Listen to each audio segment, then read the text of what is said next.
Did the internet free humanity? Welcome to Philosopher's Corner. I'm John. Did the internet free humanity? The internet was created in 1969 by Surf and Khan, or Kerf and Khan, I forget how to say his name. Two computer scientists, one at Stanford, one at UCLA.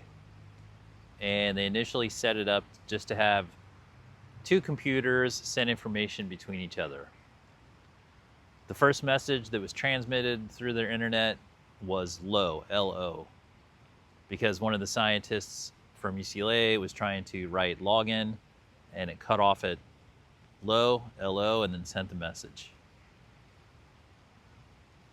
They further worked on the internet, and around 1980, they created a system of protocols and information transfers called data switches, and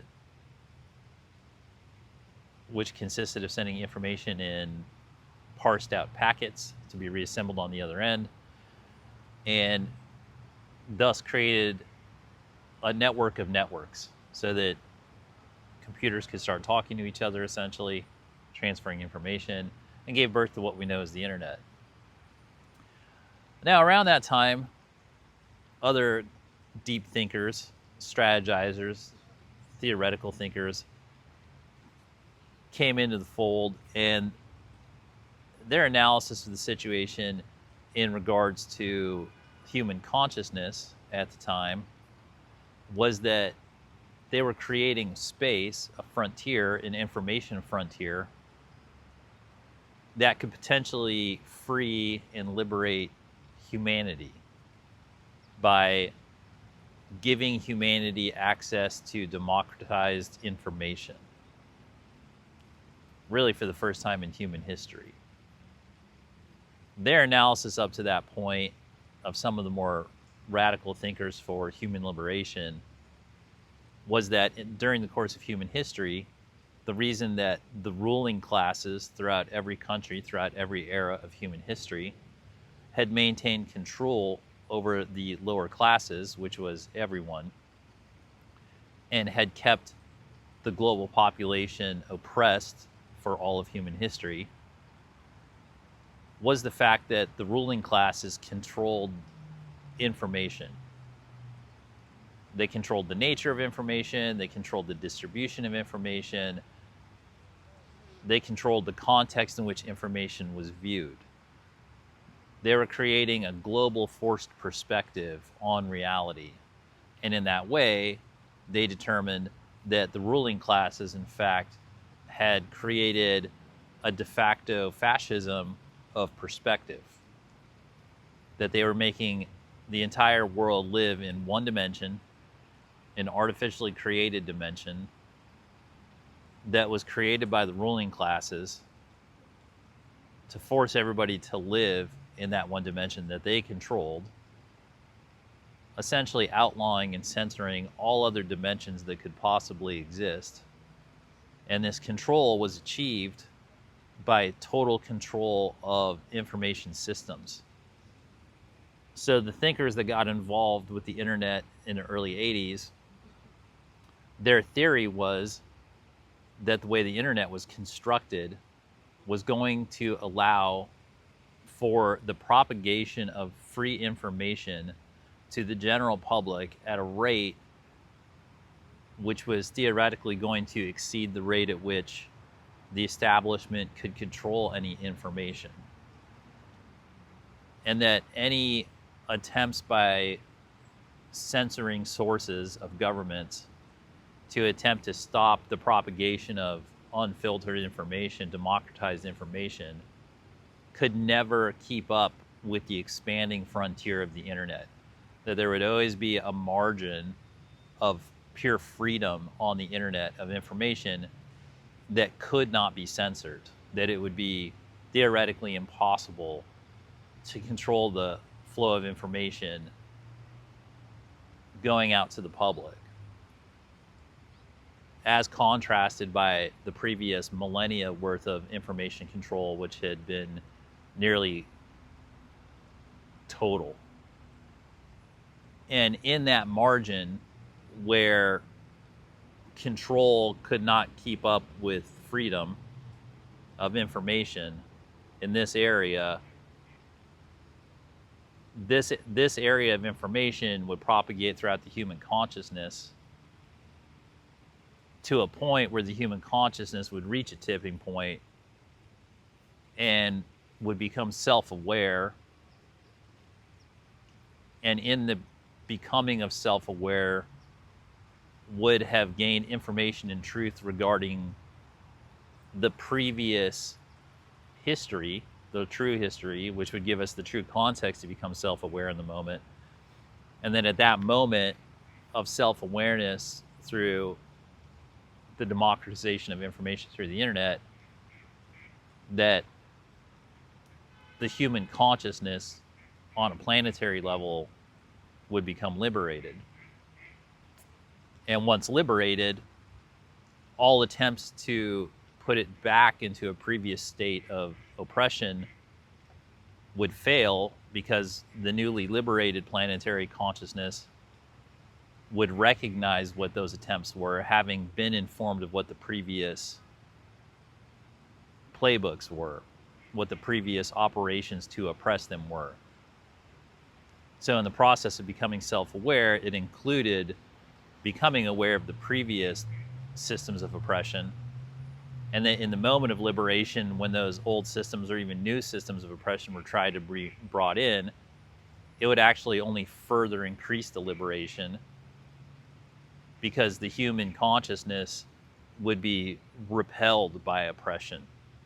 Even if it didn't recognize it at first, it would know what the vibration of it was. It would know what the core aim of the new system of the oppression was and is. And so at that point, there would be a sort of absolute freedom occurring. The internet would serve to be the liberation engine and freedom algorithm on the macro level for planet Earth and for Homo sapiens, which of course extends into all the other sentient beings on the planet. Because in their theory of things, the oppressive classes throughout history were not only controlling the humans, but they were attempting to control everything, control Earth and all of its resources and all of its sentient beings. So in the early aims of the internet to propagate free information at a pace that, at a rate that outpaced the rate of control, to create that freedom area, it was with total planetary liberation and harmony with source in mind. And they did all the calculations. You know, they had the Moore's law in terms of the propagation of technology, the advancement of technology, traditional advancements of human minds. They took into account the different levels of oppression in the different political systems in the different nation states on the planet. It was a very wide-ranging calculus that they did. So today, the question is, did they achieve it?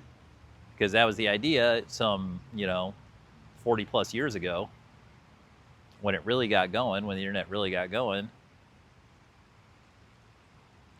And today, I would say yes. I would say that the human consciousness has been liberated. It has been freed. It has become self-aware. Is it total? No. Have we gone over the tipping point where now the planetary consciousness, as embodied by us as human beings, has it reached the tipping point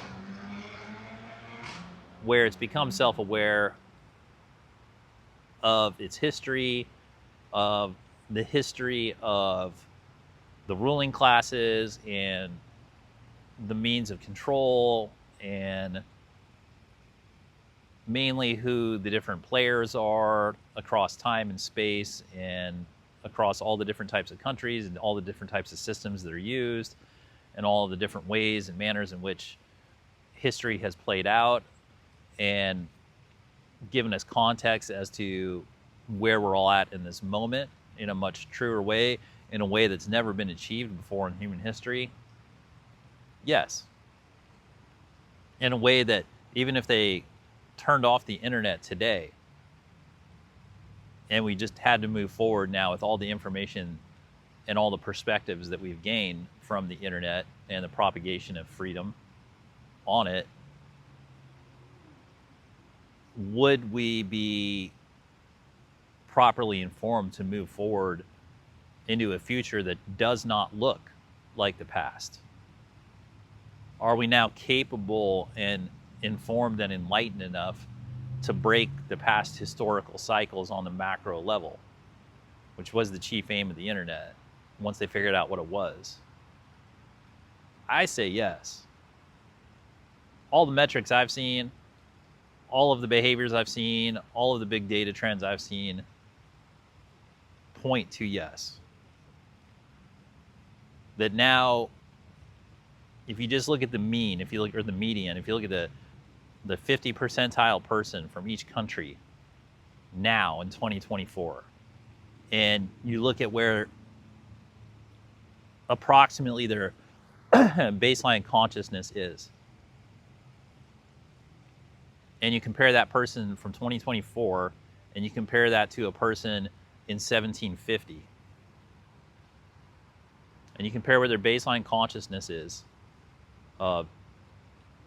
their self-awareness, their awareness of their place in the timeline of history, their awareness of where they are on the planet, their awareness of other people on the planet, awareness of the other perspectives, awareness of the idea that there's oppression and liberation and all these different things, and you compare it to the median person from 1750, I think it's very clear that the individual in 2024 has greatly benefited from the internet, and the chief aim of the internet being a general enlightenment, a general awakening, information deluge that can result in the activation, illumination, and enlightenment of the individual across the planet, regardless of socioeconomic level, regardless of the political system they're in. I think the clear answer is yes.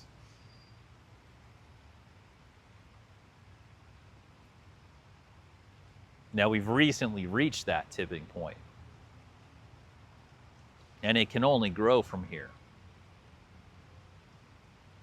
It freed enough people, it liberated enough consciousness that it can't be undone. And how Moore's law has a law of doubling the rate of technology, I think they said every 18 months. I think in some cases it goes even faster, but that's a general rule of thumb. Well, that's the external version, right, of tech. That's external tech. Well, what's the law of consciousness expansion? I haven't seen any real studies on the law of consciousness expansion, so this is theoretical, but from what I've seen, it's much more asymptotic, where the hard part is getting the consciousness off the ground. But once you get the consciousness, especially group consciousness, macro, once the group becomes self-aware and they get confidence and then they realize that they're working with the truth, then it just goes straight up. And that's where the really good stuff happens.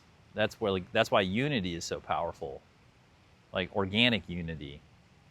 When people independently assess things for themselves and come to similar, if not the same, conclusions, and then meet other people who have also independently done the analysis and absorbed the information and come to similar, if not the same, conclusions. And then it turns out that they're correct.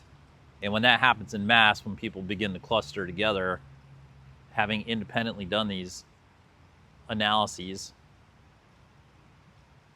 when they come together, the synergy that occurs is unbounded. And from that perspective, that's, to me, what the internet was the tool for. The internet was the tool for information distribution on a planetary basis to liberate the human consciousness. And that is also a view shared by many of the initial thinkers who were putting intention into the propagation of the internet in the early days.